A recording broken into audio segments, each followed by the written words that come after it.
I'm starting already. We're back, guys. Thanks for joining us. We are here at the Oracle Paranormal Festival. Oh, let me bring that banner up. All day. Do it. There it is, right there. Okay.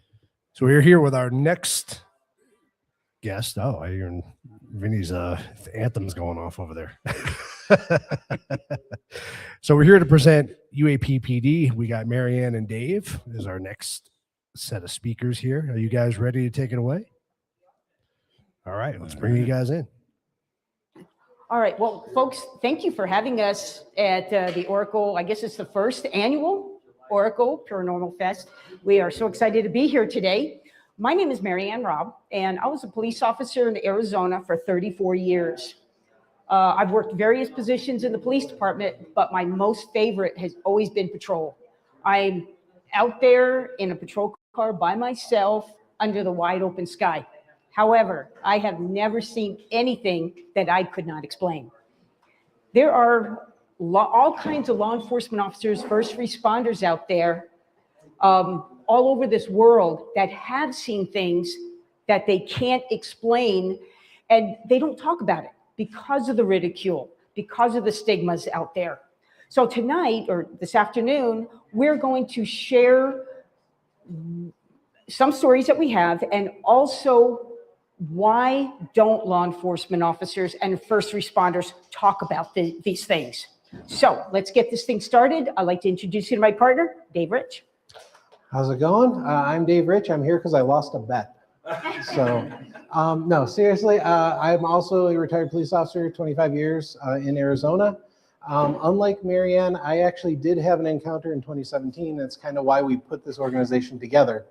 So like Marianne said, we are UAP-PD. Now, a lot of people hear the term UAP and they think unidentified aerial phenomenon. I'd like to point out that we are actually unidentified anomalous phenomenon, because we don't just address UFOs. Our main focus are first responders.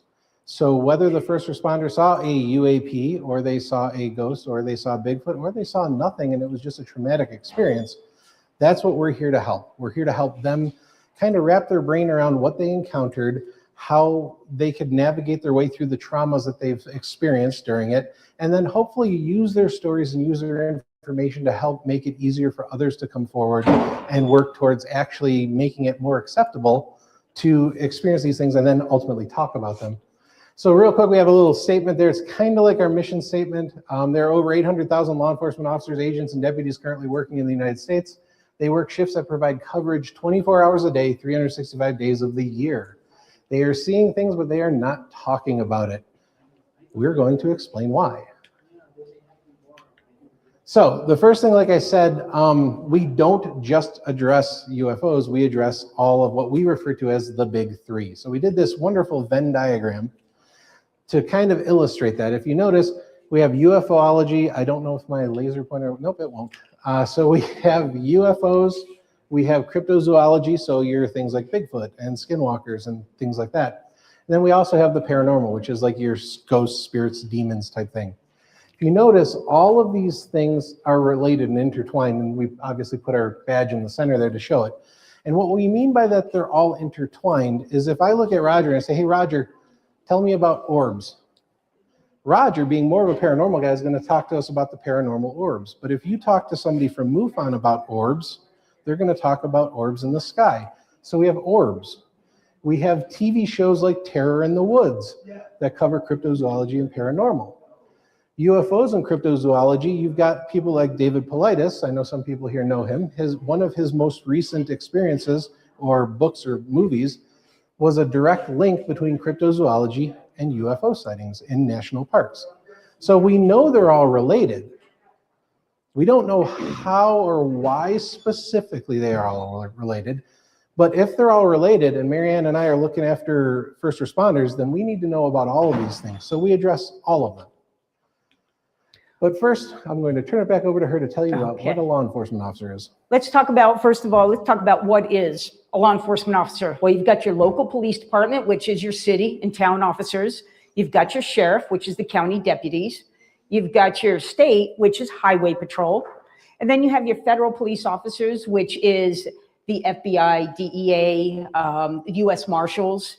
And then, of course, a lot of people don't know, but park rangers and game and fish officers are also certified law enforcement officers. Now, this is going to get into the meat of things, is what does it take to become a law enforcement officer? Well, the first thing you're going to do is you're going to pick an agency. I know that back east, you have to take some kind of exam to see what agency is going to pick you up. But here in Arizona, you pick the agency you want to work for. You go in, you get into this auditorium to take that written test. Now, whatever agencies you're working for is already checking your observation skills. You walk into that auditorium, you sit down, they're going to put this picture in front of you. You've got 15 minutes to look at this picture. Could be a crime scene. It could be somebody drinking a coffee at Starbucks. You've got 15 minutes, you look at it, they take away that picture. Then you have 15 to 20 questions. What did you just observe on that photo?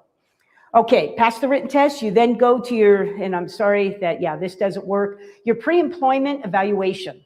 Starts off with an oral board. Then you have a psychological exam. You take a polygraph. You also have a physical agility test. And then you actually go in for a medical examination with a doctor. Congratulations, you passed all that. Now you get 24 wonderful weeks at a police academy. Oh, baby. In the police academy, you're going to learn laws of arrest. You're going to learn defensive tactics, shooting, driving a car, everything that you need to learn to become a certified law enforcement officer, you learn in the academy. Get your 24 weeks done. You get out of the academy, graduate, you go back to your agency. You got 2 more weeks of what they call post-academy.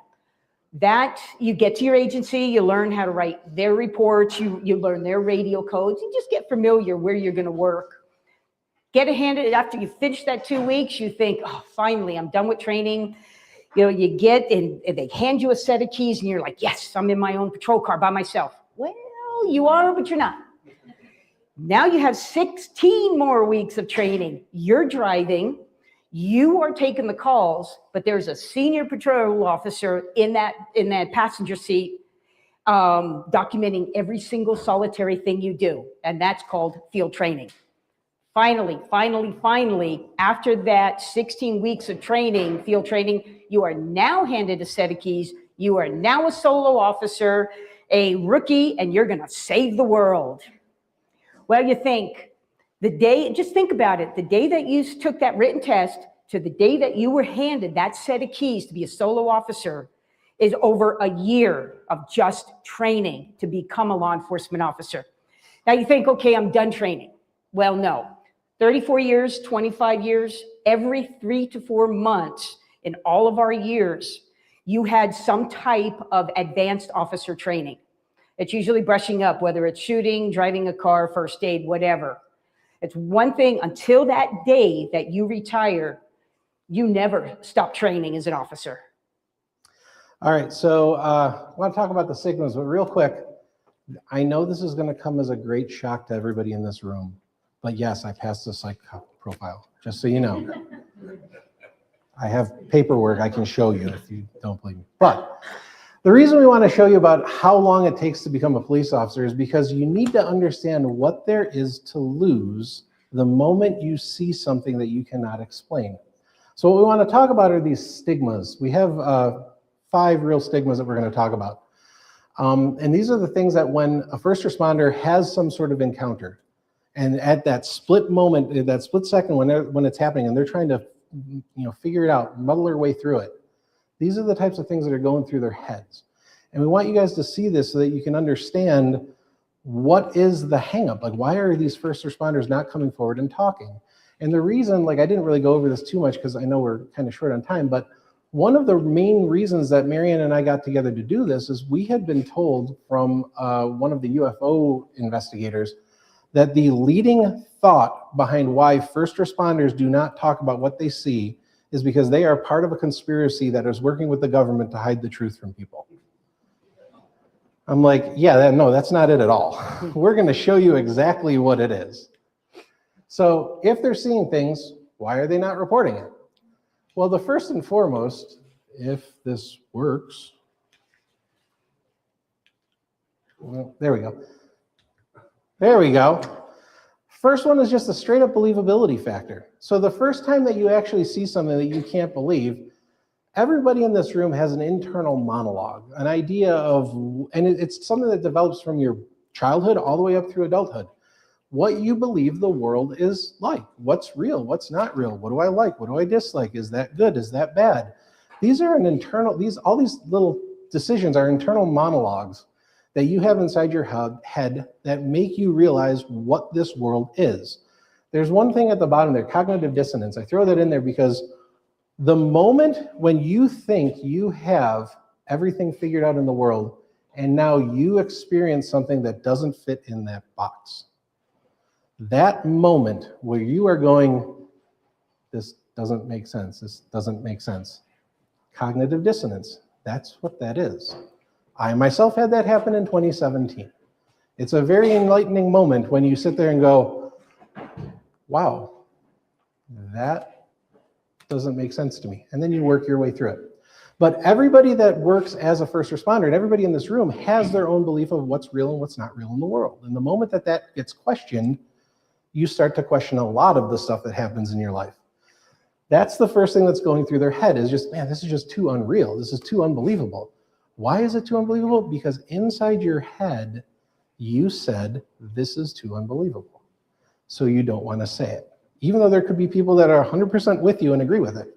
But inside, you don't believe it. Second one that we're talking about is the work follow-up repercussions. We always talk about first responders as being a band of brothers. Do me a favor in this room right here. Raise your hand if you have a brother or sister. Perfect, hands down. Raise your hand if that brother and sister has ever picked on you. All right, now give that brother or sister a taser and a badge. That's what we're dealing with.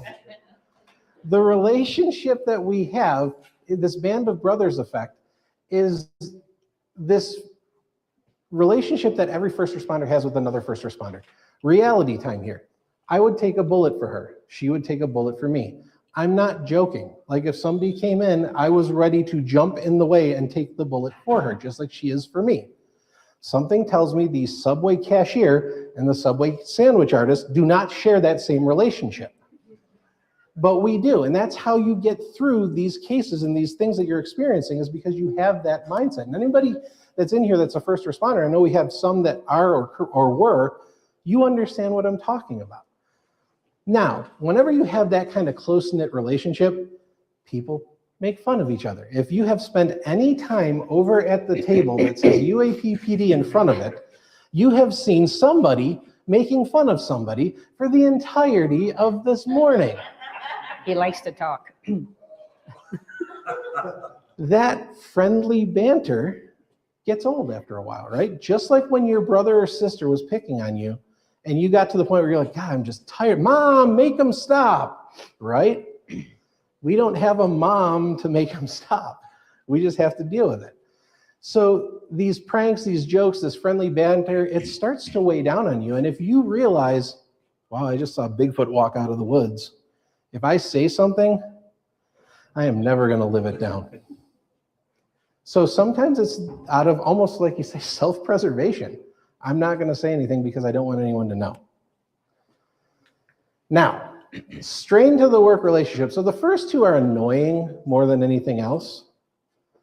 This is the first one where we're getting into where we're actually starting to get into the realm of it actually is becoming dangerous. What I mean by that is this. You know, we got the strain to works relationship. This is my backup. Divided attention equals amplified threat and riding solo. What we mean by this is this.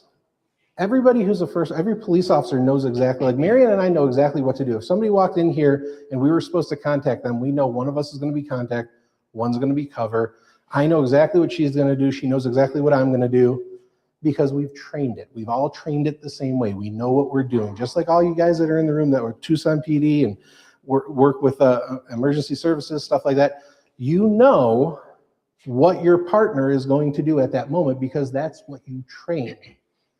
Now, if you are the guy who saw Bigfoot, and now you're getting dispatched to a hot call, something we call it something that's high stress and dangerous.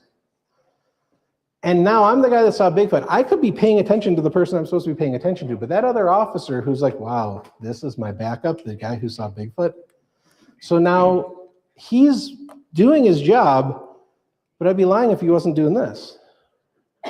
Is he see Santa Claus now? Is he going to hang out with the Easter Bunny? I know it was just, but what that does is that's dividing his attention. That officer thinks he's doing A, B, and C, but he's doing A, B, C, and then reviewing you the entire time that he's doing A, B, and C. That divided attention takes a very volatile situation already and makes it into something bigger. Now, this is where it gets weird. As the first responder who saw Bigfoot, I do not want to put my friends or my family in danger. If I know that they are watching me instead of watching what they're supposed to be doing, I will start denying that I need backup. I'll take it myself. You want a 906? Cancel 906, I got this. And I start going into situations that I know are dangerous because I don't want to risk my friend's life. Not because of anything that I truly did, but because I saw something. That's where it starts getting dangerous. That's what we mean by riding solo. Now you start doing things that you shouldn't be doing. Question credibility. Take a little side jet here. Question credibility. As a police officer, any case that I worked, whatever the case is, it could be a shoplifting all the way up to a murder. If you want to boil it down to the simplest thing, it's going to come down to two things. What evidence do I have? And the credibility of how I gathered it and what I did with it. Two things. If I don't have both of those things, every case will fall apart. Either my evidence isn't good, I lost it. My credibility isn't good, I've lost it. Evidence plus credibility equals success. That is what is expected of us. I know that. If I am the officer who saw Bigfoot, is that going to cause people to question my credibility? So maybe I just need to keep my mouth shut. And then, second to last one, the threat to your career. All of these stigmas, like we're talking about, hit the button. All of these stigmas represent a threat to any first responder's career. But this is the one that is the most damaging, and I'll explain why. Even in a certain way is a little bit even more damaging than the one where you could physically get hurt. And it has to do with, remember all of the stuff that we said you had to do to become a police officer. Now that could possibly be questioned. So here's what I'm talking about. Say you go to court for a stolen vehicle. You have the guy dead to rights. Everything you could possibly be. It is open and shut case. But you are the officer who saw Bigfoot. I didn't really see Bigfoot, just for the record. But no, I didn't. I had a ghost thing, so it was different. But I'm sitting on the stand about to testify. Before I go to testify on the stand, I'm going to hold my hand up. I'm going to put my hand on the Bible. I'm going to say, I swear to tell the truth, the whole truth, and nothing but the truth. So help me God. Now I sit down. Defense attorney is going to stand up and he's going to say something that's going to sound a lot like this. So let me get this straight, officer. You see Bigfoot? Now, even if the prosecuting attorney, objection, it's still out there. You know what that defense attorney, do we have any defense attorneys in here? I always like to make friends with them if they show up. No? Okay. What that defense attorney is banking on is that one of the 12 people who were too stupid to figure out how to get out of jury duty is also going to think that that's hilarious and that you're ridiculous that you saw Bigfoot. And they are going to walk into the jury panel room with all the other jurors. And even if all 11 of the other people just came from brunch with Bigfoot on their way to the courthouse, when that guy walks in and says, you believe that guy? That's ridiculous. They are all going to say, yeah, that guy's crazy. And now, what happens to your credibility? So now, this is where it gets really bad, because that's bad enough. This is where it gets really bad. You lose the case. Why? Because your credibility's shot. I don't know if you guys know things about defense attorneys, but defense attorneys really only have one other friend, and that's other defense attorneys. So they're going to go and tell their friends, hey, if you ever get a case with this guy, just ask him if you saw Bigfoot on the stand and you'll win the case. Prosecuting attorney finds out about this. He's going to look at your chief and go, I can't use this guy. He's done. He's useless. I can't use him. The chief is going to look at me and go, why am I paying you to be here? I'm going to give you an option. You can either leave or I'm going to make you a jail transport guy or something like that, or you can mop the floors or something like that. And if you leave, here's the worst part. If you leave, your career is done at that agency, you go to another agency and try to get a job because you have years of experience and all of this training. The first question they're going to ask is, why are you no longer at your last agency? And the answer is going to be, because I saw Bigfoot, is what it's really going to boil down to. And then that chief is going to look at you and go, pass. You better start getting used to the idea of asking people if they want fries with that. I hate saying that because I don't want to bag on the noble profession of drive-through attendant, but you might want to ask people that. But the reality is the number one reason why we don't talk about it is because we're all type A personalities. Come on, let's face it. Why are we doing this job? Because we know things, we do things, we are positive, we got it. I walk into the situation, think about it. We have walked into people's houses, up to them in their living room and said, hey, guess what? Put on these bracelets, you're coming with me and I'm locking you in a cage. Do you think normal people do that? No, it takes a weird person. Those weird people are type A personalities. So yes, so we go into these situations with that mindset. And now all of those stigmas coming to light, we're like, I'm not talking about that. That's ridiculous. I can't do that. My career's over. This is ridiculous. And they're going to move on. But I think we're to the point where we're ready to do what you guys really wanted to hear. Yes, we're going to start cases now. Some of the cases that we have gotten from officers. Now, it looks like the two that we have, at least the officers didn't mind being identified. So the first one we're going to talk about happened in the winter of 2013. It was late in the afternoon. The area was Highway 260 up near McNairy, Arizona. Now, where McNairy is, it's up in the White Mountains, northeast Arizona, just outside of Pine Top Lakeside, headed like toward the ski run. Now, this area, well, I'll describe the area in a minute, but the parties involved was a DPS officer, Trooper Brian Swanee. Even though he is a the deputy chief of a sheriff's department, he still had no problem giving us his information and his name. And I thought was really cool. Okay, so the case that had Trooper Swanee was heading to a vehicle, whatever, be quiet. Single vehicle accident. A car versus a horse on the roadway. So he drives up to the area. And as he's going, one of the things on the roadway is this was one of the bad winters that they had. Like right now, there's no snow up there. This in 2013, they had a lot of snow. So when they plow the snow, of course, they get the snow berms on each side of the road. Now, these snow berms here were about 3 to 4 feet tall. So all of 260 is just a 2-lane road going one way and the other way. So Brian Swanee, Trooper Swanee gets to the area.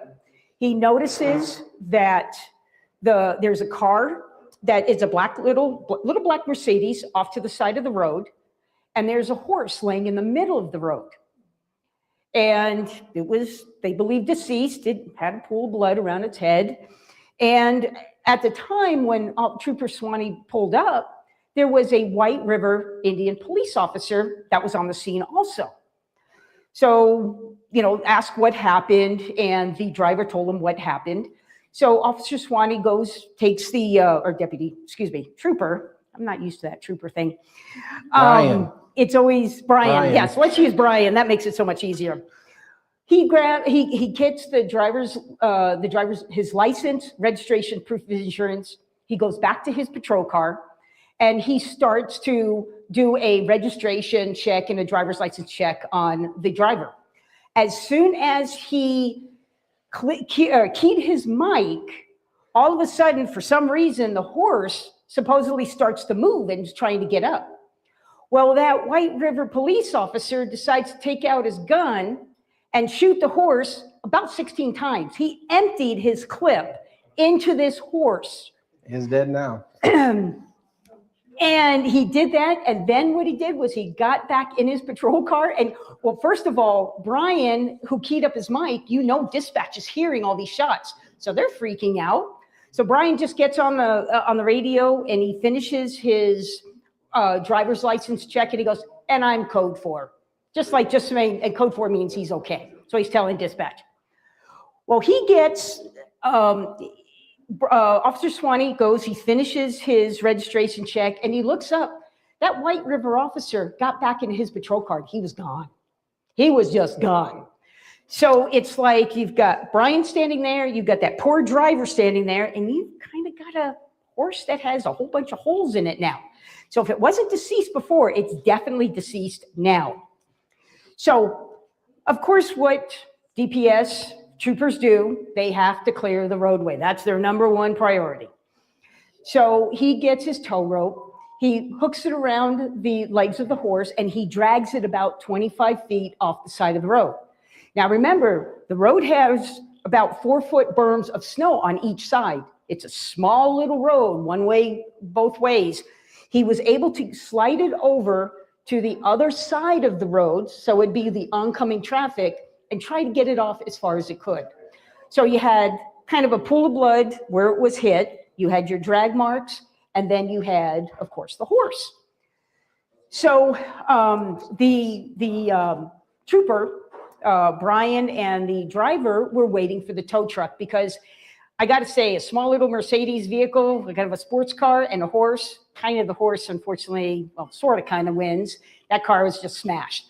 So they're waiting for the tow truck to arrive, and they're just sitting in the patrol car because it was cold, and they were talking back and forth. Well, they see that the tow truck is coming toward them. So they see the lights, and it's dark now.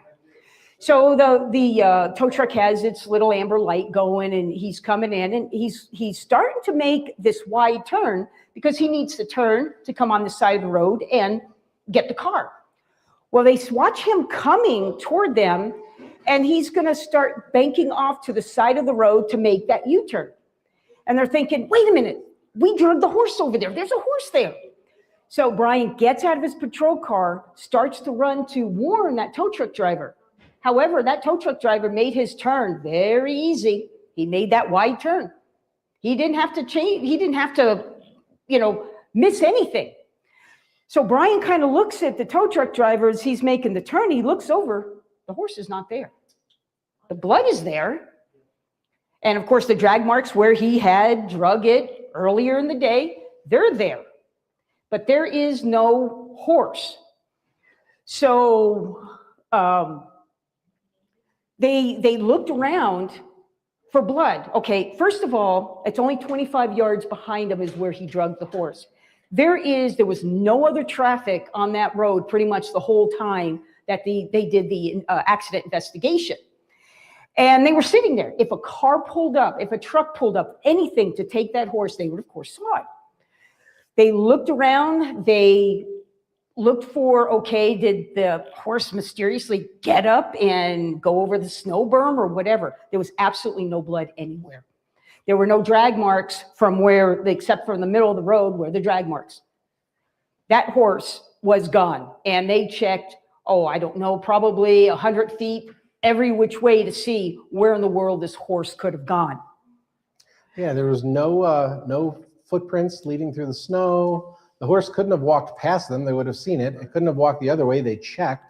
No vehicles came by and picked it up or anything. And the one thing that Brian told us was the driver was just amazed. He looks over and he looks at Brian and goes, "Trooper, where did the horse go?" And Brian goes, "I have no idea." So that kind of freaked them both out. But needless to say that Brian did a police report for the accident, but no mention of the horse or any of that other thing went into this actual police report. So whenever we do get cases like this, we try to you want to try to wrap your brain around it, right? Figure out what the heck it could be. So this is like one of those weird ones that it's like, it's not really a ghost, it's not really a demon. We've had two different stories or two different ideas that have come forward to us about it. The first one is McNary is a very heavy Native American population there. And so there were some people that think possibly a skinwalker. However, it got hit by a car and shot 16 times. It's a lot of damage to take. But the one that kind of sticks out in my mind is we have a friend of ours, Chuck Zukowski. I don't know if you guys have heard of Chuck with the animal mutilation, cattle mutilation investigations. There is something, well, it isn't really a mutilation because we don't have a carcass there. But if you think about it, in a lot of those stories, you will have a farmer literally at his field working on the fence. They'll look back and they see their cows, and then they go back to working on the fence, and like 10 minutes later, they look back and a cow is dead and mutilated on the ground. And like they didn't see any wild animals, they didn't see any craft showing up, they didn't see anything. So part of me, I guess me, I don't know if Marianne thinks it, but possibly that. Maybe something flying by saw it and said, hey, let's take that and study it. I don't know. I've never seen an alien before, but never seen a ghost before either, but I have issues with that. All right, so that was the first story. This second story we're going to talk about real quick happened on the Gila River Indian Reservation. It was Officer Andy Godinez, and he had a backup officer. Yes? I have a question. Yes. It might be kind of funny, but how did she get her insurance to pay if there was no horse involved? Because the police officer filled out the report. Hit a horse. The insurance company doesn't need to see the horse. They're not going to come out and see the But I dead thought horse. You said he left that out of the report. Well, he left out what happened to the horse. He Yeah, put in that yeah, it hit the it was horse. gone. Yeah. The horse was Oh, yeah. gone. Yeah, because And what we what would normally do in something like that is we would just leave it with something as simple as the horse was removed by the owner or something like that. So they just left that part out. It hit the horse that was walking along the road, and the horse is still laying there somewhere. Maybe, I don't know. Yes. So if dispatch heard the shots fired, Yes. aren't they supposed to report shots fired at a scene? Yeah, how They would he could. get the horse? They could still. Everything up until the horse disappearing can be in a police report. That's completely fine. It was shot. I know it's commonplace to shoot a horse if Yeah. it's injured that badly, but 16 times? Well, and that's He it. was We don't zealous. know what White River did. White River, they just left. So it's Yeah. like, what did they do? We have no clue what happened. But that's why when the dispatcher heard it. And that's why Brian just goes, everything's code 4. Don't worry about it. We'll Hey, maybe. we weren't probably there. talk I don't about it know. later. It's like, but no, we don't even know. But, I don't know if yeah. White River even reported that he shot his gun. It's the Keep in mind Navajo where we're talking. reservation. So Keep in mind where we're talking. All right, let's move on to case 2. That was really exciting. All right, case 2 happened July 15th, 2019. It was a day shift. Gila River Indian Reservation Officer Andy Godinez of the Gila River Indian Police and a backup officer.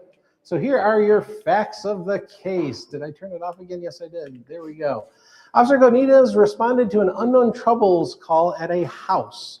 What we mean by an unknown troubles call is there was a 911 call that came from the house. They did not hear any voices. They did not hear any commotion. It was just a weird 911 call, and they heard nothing. So normal procedure for something like that, we will dispatch officers to go make sure everything's okay. It's not like a crime. We just want to make sure there's not somebody who's like called 911, passed out, something like that, or they're injured or something like that. So the initial call was an open 911 call at the house. And they say it kind of sounded like a person in distress, but you know, like a groaning kind of thing, but not like any voices or anything that they could talk to. So they arrived and they attempt to make contact. And we're gonna keep going. Look over here. Don't look at what this is. Follow me. We'll walk this way. Yes. So Officer Godinez and his backup officer arrive at the house. Now it's a house on the Gila River Indian Reservation. It's not a very large house. It's square for all intents and purposes, not relatively large. So they knock on the door. First thing you're gonna do is you're gonna knock on the door, you're gonna announce who you're, hey, Gila River Police Department, hey, we got a 911 call. He's talking about, he's like, nobody's in trouble. We just want to make sure everybody's okay. Because again, we have no crime being reported here. They're just doing a welfare check, for lack of a better term. Knocking on the door, nobody answers. Uh-oh, maybe the person is down in a back room. So they decide to walk around the house. So they're walking around the house, kind of knocking on windows and stuff like that. They get all the way around to the back. Nobody's heard anything. They announce a couple more times, police department, nobody's in trouble. Can you just open the door, please? We want to make sure you're okay. One of the officers stays at the back porch, and Officer Godinez says, hey, I'm going to go one more time around and just try knocking on the windows one more time just to see, because we're getting to the point where we've been here for like 15, 20 minutes and we've got no answer. So he goes one more lap around the house. As he gets to about 3/4 of the way around the house, he knocks on the window and he hears 2 knocks come back. Hello, police department, police department. Nothing. Knocks again, nothing. And he's like, what the heck? So he goes walking back to the back of the house to meet up with the other officer and see if anything has changed. So I was talking too much and I'm a slide behind. Here we go. So he's knocking on the door, knocking on the windows. Here's the knocks back. He comes back to the rear house where the other officer is positioned. As he approaches the officers, they hear a scream. Sounds like a woman's scream. Whoa! So they go running to the back door of the house and they decide to make entry. So as they get to the back door, they hear the scream a second time. So Officer Godinez goes to kick the back door open. He stops us in mid-story and goes, you need to understand something. And I look at him, I go, what? He's like, there was a couch behind that door. And I look at him, I'm like, okay. He's like, no, you just need to understand there was a couch behind that door. It's like, okay. And you'll understand why in a few minutes. But remember that there was a couch behind that door. So they breach into entry into the house. They go inside and they search the house. Now, again, not a very big house, but what they do when they search is they use a feed and flow method. So what that means is if Marianne and I were searching a house, we come up to the first doorway, one is going to go inside, one is going to post at the door. That person searches that room, comes out, then she would then go into the next room and I would post at the door. They will search and then go. So when you go through the entire house once, each officer has only searched half of the rooms because the other officer searched the other half. So then what you do is you flip and then you do the opposite rooms to do a complete search. So at the end of this, each room has been searched twice, once by each officer. They do that entire search and there is nobody in the house. So they come out the back door that is now standing open. And as they're coming out of the door, here comes a sergeant and 2 officers, because the backup officer, well, Officer Godinez was kicking the door, gets on the radio and is like, hey, we hear screams inside, we're going to be breaching, we're making entry. So they come out of the house, sergeant and 2 officers come running up. What do we got? What do we got? Officer Godinez looks at me, we got nothing. And sergeant looks at me, do not tell me we just kicked open a door of a house and you have nothing. Officer Godinez shows his body cam, and you hear the screams.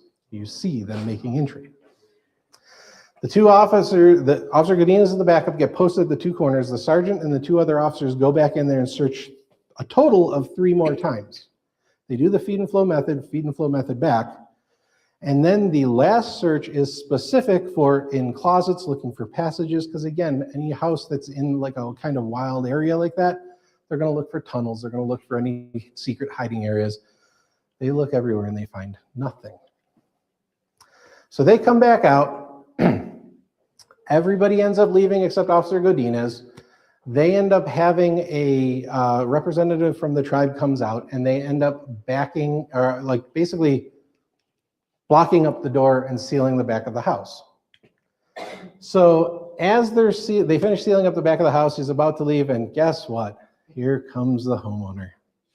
Oh, and Officer Godinez is like, dang it, now I gotta tell her what we did. So he walks up to the woman, says, hey, Officer Godinez, Hillary Police Department, we got a call at your house. We were trying to make contact with anybody inside it. We didn't find anybody, but then we heard these screams, and so we kicked the back door and made entry. We couldn't find anybody. And the lady looks at him and says, finally, somebody's heard it. And he's like, what? So the lady proceeds to tell him that she had a roommate who was into things that we don't like to frequent with. And in the process, it ended up creating some sort of something that is at the house. And this thing started to attack the roommate physically and sexually attack the roommate. The roommate ends up leaving. She's done. She's gone. The lady's still at the house. She's basically in this house and is telling them that, like, randomly 2 o'clock in the morning, she will just hear this scream in the house. I don't quite know why she would stick around, but she sticks around. So as they go into the house, there was this little altar over in the corner that had little religious symbols and iconography on it that the lady had there. That altar got kicked over during the search and got knocked over. The moment she saw that it was knocked over and everything was, she lost it. Was screaming at him that the spirits are going to get him. She went from being completely calm and thankful that he was there to just enraged that this altar was knocked over. This means of protection that she was using was disturbed. She starts screaming at him, the spirits are going to get you, the spirits are going to get you. And he decides, okay, well, sorry, I'm out. And he goes and leaves. So, you guys want to see a body cam? Was she a Native American? Yes. Yes. I forgot the question I was going to ask. I'll come back to me. Wow, okay. So, as you can tell, this is the body cam. You're going to want to watch here. I hope the sound is... It should be plugged in. It should be good? Yeah, Okay, try it. all right. If not, we'll play it again. But we'll play it till you can hear it. But I want you to listen, because you guys are going to hear two screams, and you cannot deny that they were there.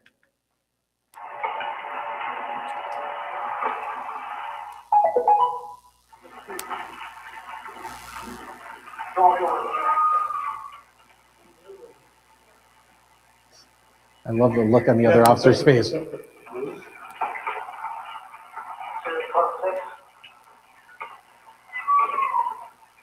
the second one.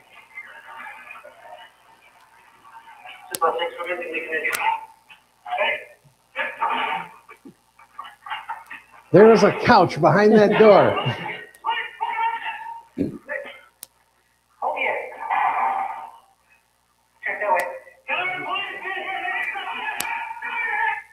And then it stops because now it's inside private property. We can't show that. So they barricaded the back door. No, just the way that the living room was set up. Okay, She had that's her what- house set up so that that couch happened to be in front of the back door. So Andy, he's like a boom. So when he tells me this, he knows he's going to show me the body cam. He's like, you need to know there was a couch behind the door. I'm like, why? You just need to know it. And so then I look and I'm like, dude, is that why it took you 3 kicks to get the door open? He's like, yeah, there was a couch there. I was like, Again, that band of okay. brothers thing that we all do. It's like, okay, sure. there was a couch there. Sure, Andy, I believe you. So that's our last story. What we're going to do is open up for questions, but real quick, this is some upcoming events that we're going to be at. If you guys are interested in going to any of these events, we will be speaking at all of them. The first one on the list, Phoenix MUFON meeting, that's it's actually in Scottsdale, but it's May 9th. It's a Saturday. We are actually doing our long program, we like to call it. They are giving us 3 hours to talk. So we are going to do like a more in-depth version of the stigmas. And then I want to say we're 8 stories. About 8 stories, yeah. I think And we're it's going to be doing 8 stories. noon to 3 o'clock in the afternoon. Is Yeah. that going to be that meeting? And so that one is a pretty big one because we're going to get a lot of stories out for people to hear. And we got some great stories. We're not doing Campo, that one. No. Not Phoenix No, MUFON, no. not Phoenix. Okay. Then the next one on the list is Contact in the Desert. We're going to be speaking at on the Thursday of Contact in the Desert, the very first day during a what they call a 101 kind of class to kind of introduce people to who the new speakers are. That one we are talking about Campo, which is kind of neat. Then after that, we're going to be at Phenomicon in Vernal, Utah, which is kind of cool. We get to fly to Vernal, Utah. I've never been there. Oh, nice. Perfect. We're going to be there speaking this year, and then not doing anything over the summer. Well, I guess September is after. Yeah. But then the Superstition Mountain Museum Paranormal Day, which is something that Roger and Vinny are involved in. We will be speaking at there again, unless they don't like this and they tell us to not show up. But I don't know, are we going to do the same stories or are we going to do different ones? Oh, different. We'll do different totally stories different for that one. stories, yeah. Okay, we'll find some different ones. I don't know Yeah. what our mic drop will be at. We might do Campo again because it's been 3 years since we showed you guys Campo. Do you guys So- have a YouTube channel that Not No. a YouTube. We've got Facebook and we have our own website. And go ahead, yeah. This is where you can contact us. This is my cell number, and we don't usually use the UAP-PD, the Yahoo. We do mostly the Gmail. I'm always on the emails. I'm always on our Facebook and our website. So if you or someone you know is a law enforcement officer or first responder, and when we say first responders, we're talking firefighters, EMTs, paramedics, nurses, anybody that's on that front line. Please have them call us, have them share their story. They could either remain absolutely anonymous or, they can identify themselves. It's up to them how far they want to go with the story. We just want to be there to help them navigate through this stressful situation. Mhm.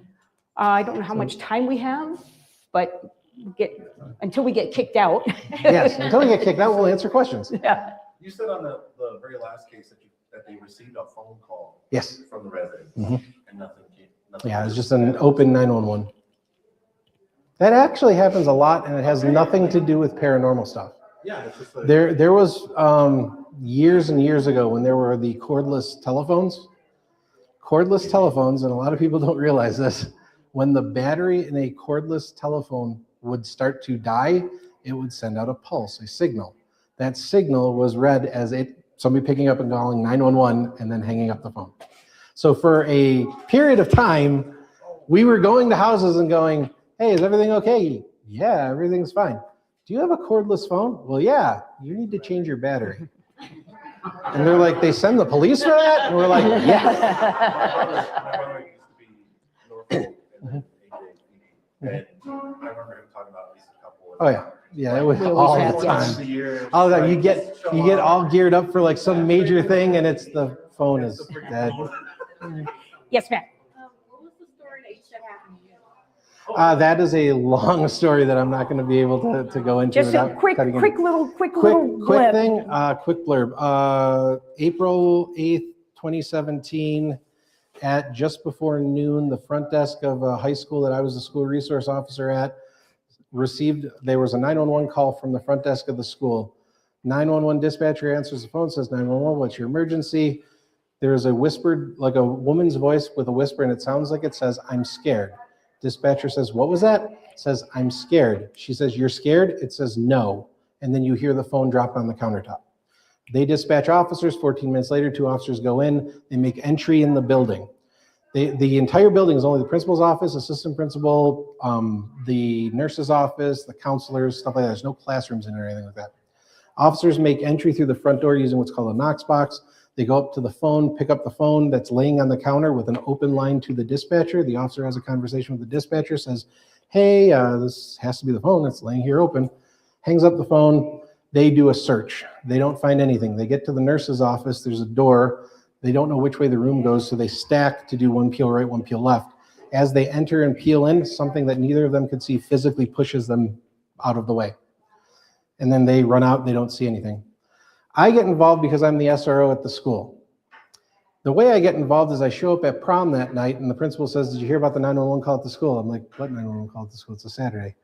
So then I call dispatch. She's like, you need to call dispatch. So I call dispatch, hey, is there a 911 call at my school? Dispatcher just starts laughing and says, hey, you need to talk to this officer. So I send him a text. I'm like, dude, were you at my school today? And his response is, dude, your school is blank haunted. At this point in my life, 100% skeptic. Did not believe in ghosts, didn't believe in UFOs, Bigfoot, none of that stuff. So I see that and I'm like, right. Pocket, done. Monday morning, I go into work. My sergeant says, did you hear about the 911 call at your school? I'm like, yeah. He's like, you need to investigate it. Why? Misuse of 911. Okay. Now keep in mind, Dave does not believe in ghosts at that time. So Dave says, oh, well, maybe it's a kid, something like that. Long story short, we do a complete investigation. I pull security footage from the front desk of that school where the phone is almost dead center. I pull the audio from the 911. I have the audio analyzed. I view the entire footage. There is nobody standing at that phone when that phone call comes in. I send that audio off to be analyzed by people a lot smarter than me. And they come back and they say, I don't know what this is, but it's not a human voice and it's not a computer generated voice. I then say, well, that's messed up, because this entire time I'm thinking there's a logical explanation for this. So I end up going and speaking to the nurse because the entity pushed them in the nurse. And by the way, in the footage, you see the two officers come in, you see them pick up the phone, you see them both go into the nurse's office, but there's no camera there, but you see them both run out like a few seconds later looking for something. So I do this whole investigation, contact the nurse. The nurse finally, long story short, admits to me that she has an attachment. She's had a ghost that's been following her entire life. And she didn't want to tell me at first because everything at her house stopped, all the activity, and it's typical like major activity at her house, stopped 3 weeks ago. And then when I asked her, well, why are you telling me now? She said, because everything at the house started again last night. I did a premise history on the school. That was the third 911 call from the front desk of the school, but it was the only one with a voice. First one lines up perfectly with when everything ended at her house. So the reason we started UAP-PD, and then I'll get out of here because we have other people that want to talk. I do this whole investigation. I go to my school one day, I get a phone call from a sergeant on the second floor. That's the bad thing. You don't want the second floor talking to you. You need to come and see me. Okay. I show back up at the station. I walk into his office. He's like, sit down. I sit down. There's 2 computer screens. One of them is the security footage from the school. The other one is an MP3 player. He hits play, plays the footage, plays the sound. He looks at me and says, you expect me to believe this? And I look at him and I'm like, I don't care what you believe. Like, this is what happened. He's like, you are not going to file a report. You are not going to talk about this. And if you do, it's your career. So I had some choice words because at this point in my life, I had received the Life-Saving Award, Meritorious Conduct, Distinguished Service, Distinguished Team Citation twice. I had like more decorations on my uniform than a Christmas tree. This guy got to be a sergeant by brown nosing. So I said some things that I probably shouldn't have said. He said some things back. An argument happened. I stormed out of the room. I got about halfway downstairs and I realized whether you like him or not, he has stripes. You do not. You will shut your mouth. So for 6 years, I did not talk about this story.